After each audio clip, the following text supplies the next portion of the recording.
Morning. Today, I have an announcement and a few things that are going to be a change of direction on my YouTube channel. I've had this YouTube channel for a while, and as I think everyone probably knows, I've been in school the entire time for about the past 8 years. And I have several things that I've accomplished in this time, up to and including astronomy, which I'm going to begin to include in my readings.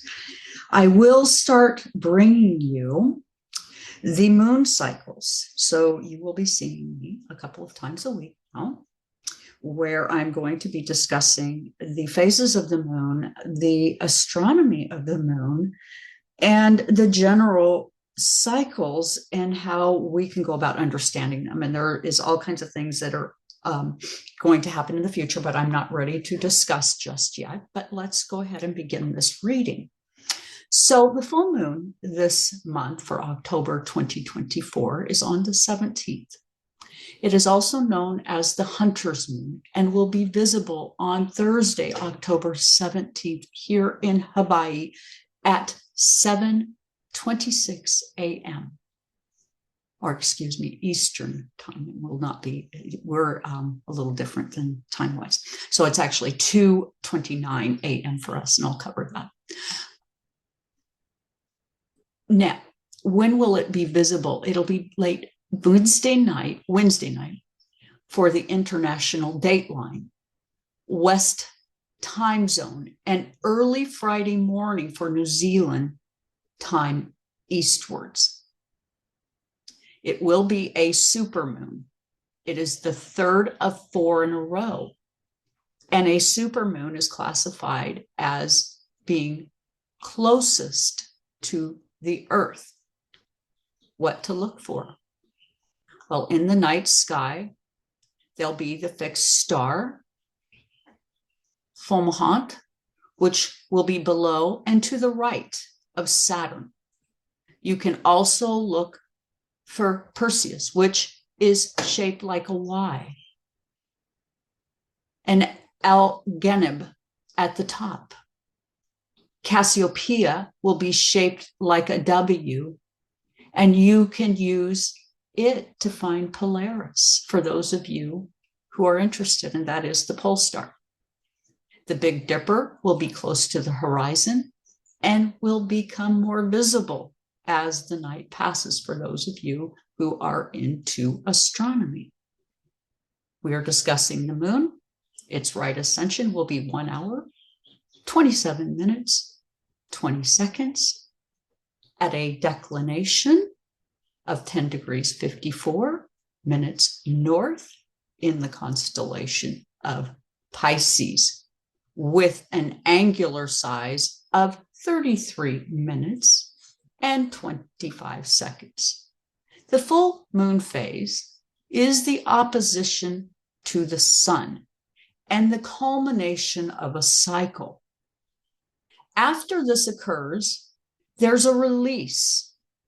There's been a perfecting of ideas and another way to experience life in pursuit of perfection. It is easy to feel scattered, creating a vortex of indecision, breaking down or breaking up the structures. We're in a time of revolution, discovery of things once hidden. Changes are on the precipice with a keen ability to see things as they become available, many of us becoming quite aware. And as I said, for us in Hawaii, this full Hunter's Moon will be visible at 2:29 a.m. This is a significant celestial event.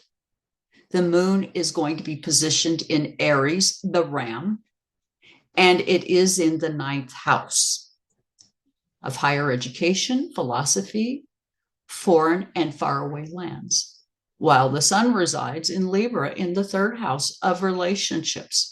We form as children, short trips, information and technology, the media, all at 24 degrees. This cosmic configuration emphasizes themes of partnership, near and far, and the profound need to acknowledge the subconscious realms as we as humans navigate. It promotes contemplation on how information is utilized, molded, and sometimes distorted to construct a social persona in the face of a massive online community. How do we go forward? The placement of Mars in Cancer in the 12th house serves as a gentle reminder to embrace others with sensitivity and remain receptive to spiritual guidance. The positioning encourages individuals to release themselves from energies that no longer serve their higher purposes. As we move forward, many may find themselves in a state of shock, as the current circumstances may seem unfamiliar and disorienting. The opposition to Venus in the 4th house, many experiencing separation from loved ones due to the tear in the fabric of our cycle at this time. Your actual home and family, your ancestry, all things Uranus speeding up the rhythm of nature, hastening change as it disrupts and revolutionizes, bringing awareness to whatever is just below the threshold of consciousness. In the 10th house, this involves leaders, careers, people of high visibility, and further accentuates the theme of unexpected shifts and transformations in personal and professional spheres that are highly visible. This astrological configuration suggests a period of introspection and transformation, urging us as individuals to dwell deep into our subconscious and reassess relationships, both personal and professional. It signifies a time of breaking free from outdated patterns and embracing new ways of being. This alignment encourages us to remain open to the changes and to trust the process, to live in the here and now. Because we are evolving, and it is about growth. During this full Hunter's moon, it carries the potential energy to emphasize the importance of partnerships, the subconscious exploration, and spiritual guidance.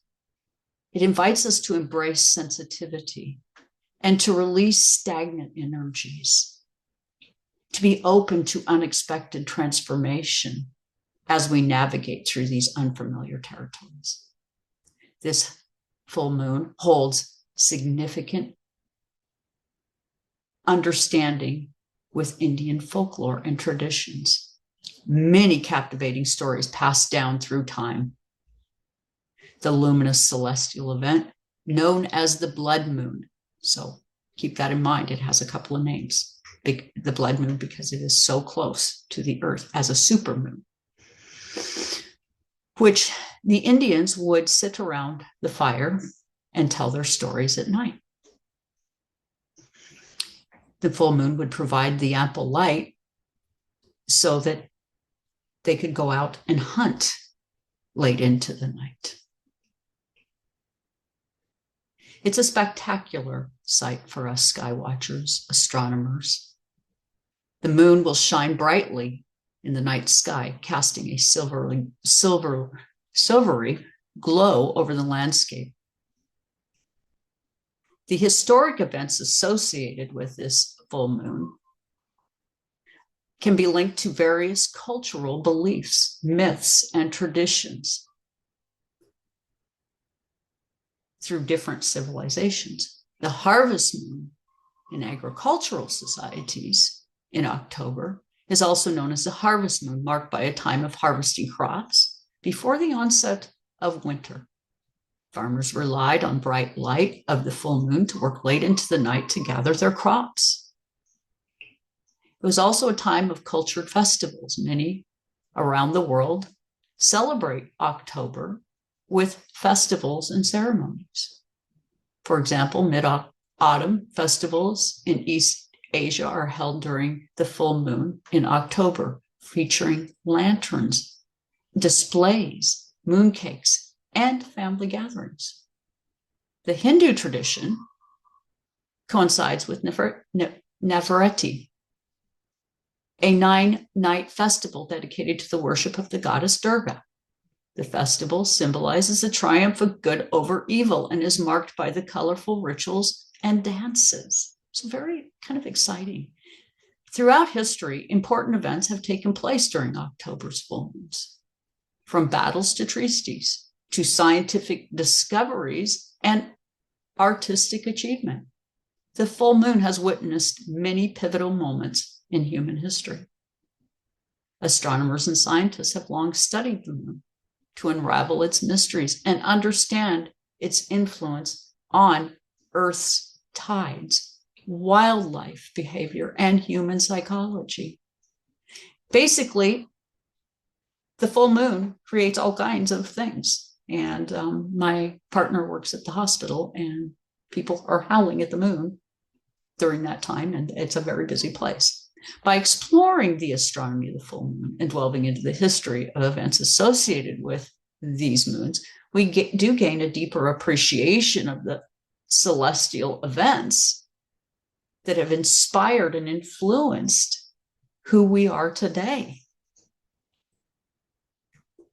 During this time, the Native Americans view this as a heightened spiritual energy and connection to their natural world. One legend tells how Cherokee people believed that during this moon, the spirits of their ancestors would come down to earth to guide and protect them. The bright glow of the moon was seen as a beacon of hope and renewal, signaling a time for reflection and gratitude for the bounties of earth. Among the Lakota and Sioux, the full hunter's moon symbolizes a time for preparation for the harsh winter months ahead, a time for gathering resources, strengthening the community bonds, and honoring the spirits of the land. According to their oral traditions, the moon's crimson hue is a reminder of the sacrifices made by their ancestors to ensure survival of future generations. And the Navajo people have their own unique stories around the full hunter's moon. They believe that during this time, the veil of the physical and the spiritual realms is the thinnest, allowing the easiest of communications with the spirit world. It is a time for healing, introspection, and seeking guidance from the wisdom of our ancestors. So, with that, this concludes my full moon, and I will come back with the new moon as it occurs. This will take place on the 17th. And thank you so much for being here today. Please like, share, and subscribe, and leave comments on how the moon is impacting you at this time. Thank you so much for joining me here today.